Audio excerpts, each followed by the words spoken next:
Hey, good morning everyone. How you doing today? So what do I got now? I've got a 2011 Jeep Wrangler. It's 3.8 liter.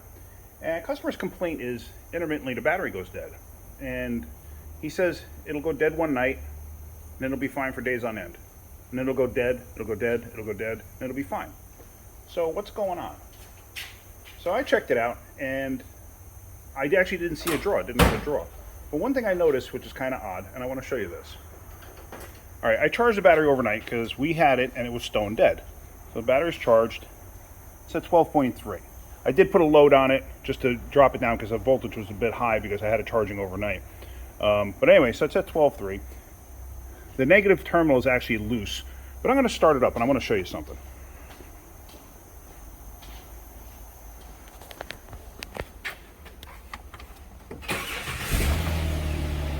Okay.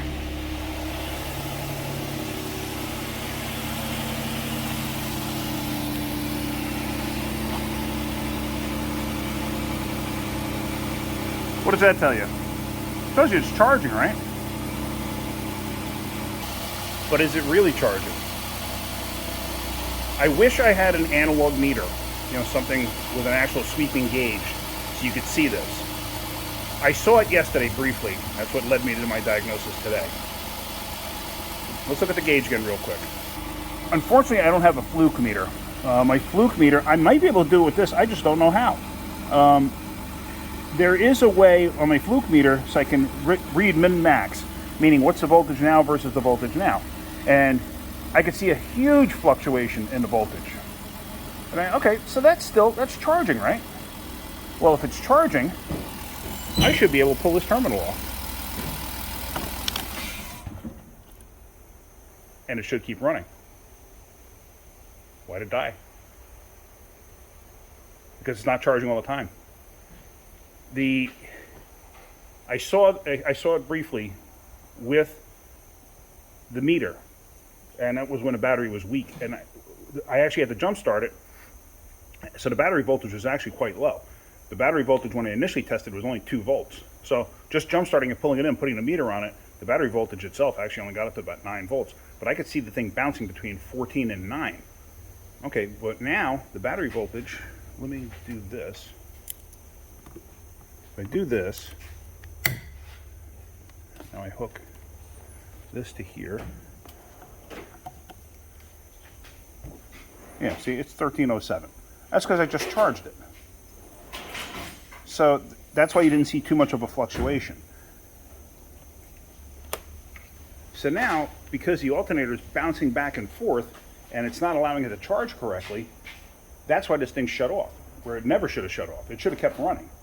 On some of the brand new vehicles, I probably wouldn't do that because you could create spikes in the system and it could affect computers and stuff like that. Something older like this, I would have no problem with. Something newer, I probably wouldn't do what I just did. Just keep that in mind.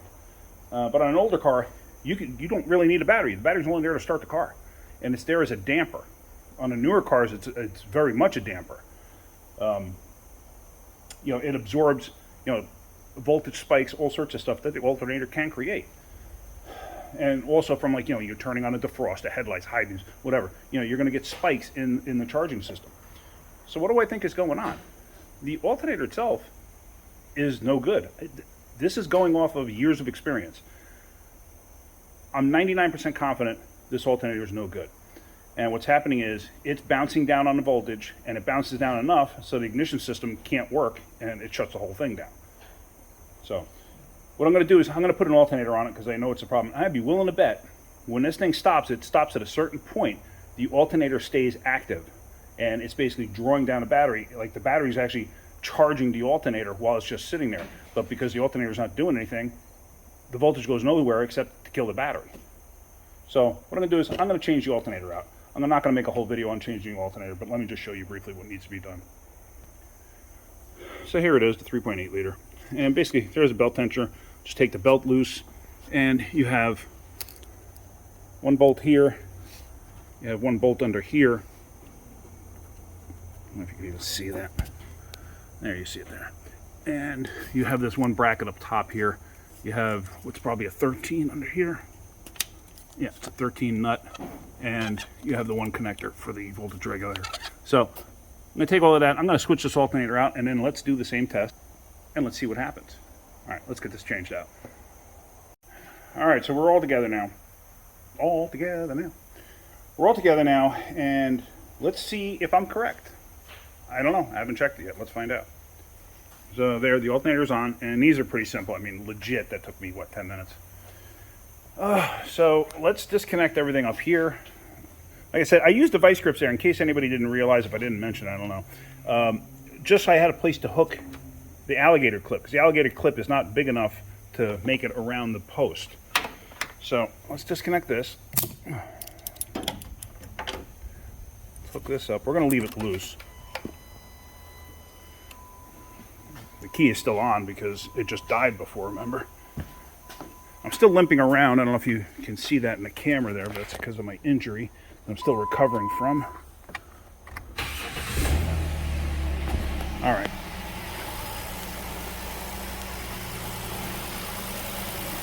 So now, what's this thing actually charging at right now? Let's make a good connection here. All right, so it's roughly the same as it was before. So let's disconnect it. Drum roll, please. Now remember, before I disconnected it and it died. It's still running. So that there tells you it's charging now. But now the voltage is unstable, so it might be running a little awkward. See that? I'll hook that back up. It should smooth out, yeah. Because when it's running strictly off the alternator, a lot of times what will happen is the voltages will be varying, so it'll create issues with the way it runs. You know, the fuel injectors will pulse differently. The coils could be firing, not firing differently, but creating a varying spark. That's what the battery's for. It's to dampen the voltage spikes from the alternator. Because the alternator is not smooth. It's up and down, up and down, up and down, up and down, like a heartbeat. So anyway, there. I mean, there you see it.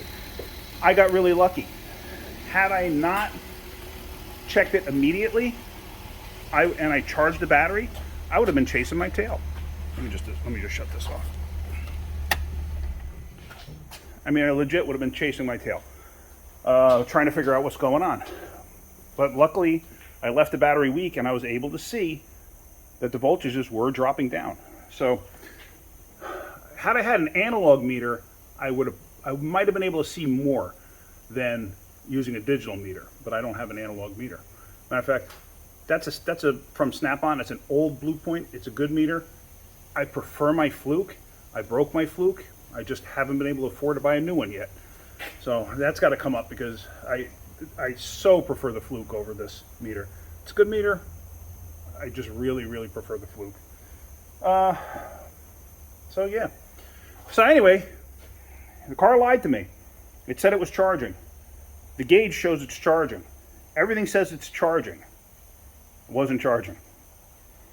So anyway, I hope you got something out of that. Basically, it's, you know, don't always believe everything you see right off the bat. Sometimes you got to recheck stuff.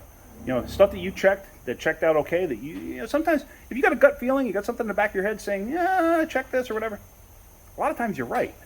So, all right, well, hopefully you got something out of that video. I think that was a pretty good video. Tell me what you think. Tell me if you like that or not. But yeah, so if you like that video, hit that like button. If you could, please subscribe. If you could, tell your friends to subscribe too. It would really help me out. I do appreciate it. You guys have been great. I'm going to make a shout out to a few of you guys. My new email is wrenchingwithkenny@gmail.com. All one word, wrenchingwithkenny. The guys and girls that have been following me like from early on, if you could, try contact me on that. I'd like to get you. I can't even speak English. I'd like to get to know you guys a little better. So anyway, I'm going to make a shout out to you guys in another video. I just got to make sure of everybody. I don't want to miss anybody. So, but yeah, all right. So that's it for this one. You guys have a great day. Keep wrenching.